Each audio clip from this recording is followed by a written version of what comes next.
torban kana keessa guyyaa gootota Oromoo ebla 15 bara 2021 ilaalchisee shurrubbee raastaw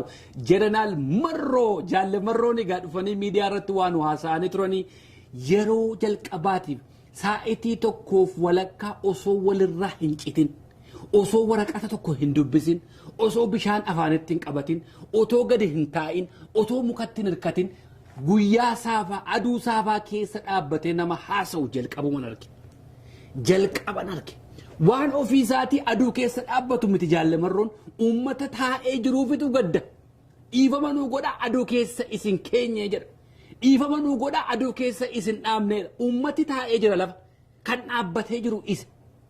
bishaan afaanitti hin qabanne hin hirkanne waraqaan dubbifne sa'a tokkoof walakkaa osoo walirraa hin citin kaadiroonni mootummaa daqiiqaa 5 utuu bishaan afaanitti hin kaatin hin danda'an utuu achiin jedhin asin jedhin barcumarra ta'anii namni kun sa'a tokkoof walakkaaf hin teenye waraqaan dubbisne hin haasa'a makiinaadhuma AK-47 dhuma gallakkisa automaatikii sa'a tokkoof walakkaa shurrubbaadhuma isaa duwwaa ilaalaa turedha keessi isaas raastaadha namni hayyummaan keessa isaa guutee jira sabboonummaan keessa isaa guutee jira kabajaanni uummataaf qabu uummatin taa'e inni dhaabbata akkasi kunoo uummati taa'e hoogganni gaafa dhaabbatudha Oromoon kan kabajaa argatu uummati taa'e hoogganni dhaabbatee gaafa taasa'udha kana jaalle Marroon nutti agarsiise ofiisaatii aduu keessa dhaabbatee dhiifama naa godha aduu keessa sin keenyeedhaan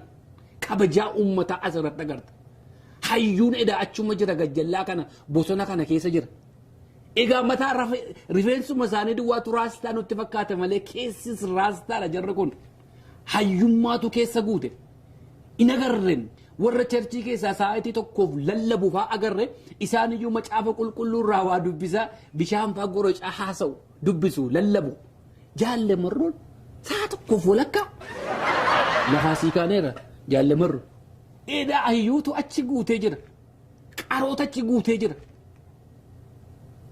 way bagattiin isin ga'e waboo keenya hayyuu akkasii qabaachuu keenyatti hin gammade umrii keessi yaa jiraachisu Waaqayyoon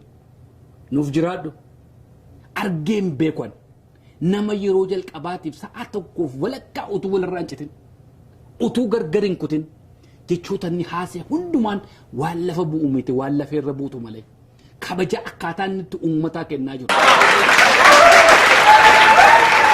yoon isin bilisoomsuu dadhabe isiniif wareegamuun dadhabu jedhe yoon isin bilisoomsuu dadhabe isiniif wareegamuun dadhabu jechi kanaa oliin jiru hoogganni gaafa akkas uummata isaa kabaju hoogganni gaafa akkas uummata teessisee ofii dhaabbatu hooggannis akkasiiti nuuf jiraadhu